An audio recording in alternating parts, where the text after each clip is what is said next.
So I've made a couple videos about Magic the Gathering, and I've said that my favorite format is Cube Draft. So a bunch of people have asked, what is Cube Draft? Cubes are basically a collection of Magic cards that are balanced against each other that you shuffle up, make into your own custom packs, and draft. The key thing about cubes is that the goal is that there are no bad picks. In a normal draft, you might just pick bad cards and lose. In a cube draft, if you're drafting blindfolded, you should still come out with a pretty good deck. There are lots of different types of cube. My favorite one is Power Cube. This one is just the most powerful cards in Magic the Gathering history from every set, usually like 800 to 1,000, equal parts in all colors and multicolor and artifact and land. Shuffle up, make packs, and go. Now you can play with Black Lotus, and the experience is actually pretty balanced. But there are other types of cubes, like Tribal Cube, that focuses on tribal synergy. Then you'll have like slivers and elves and stuff like that in it. Or the most hilarious cube I've ever played, the Sphere. The Sphere is made out of the worst cards in Magic history. And it's hilarious because you'll pick up like a 7-mana 3/3 and be like, oh my god, I'm gonna win everything with this. It does take a bit of management to run a cube. I mean, it is kind of for people who don't mind doing spreadsheets,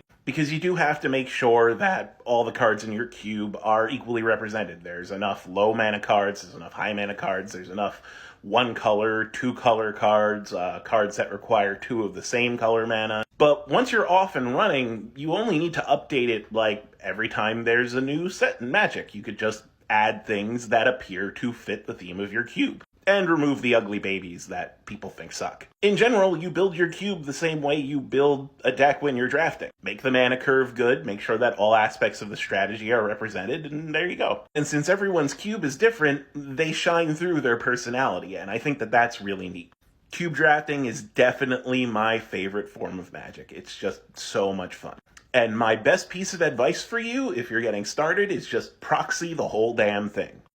Make like an image file of all the cards you want and just print it out at a Kinko's. It'll cost you like $50. Print them on cardstock, cut them, put them into sleeves. Boom, you're off to the races and you don't have to find the rarest cards in Magic history.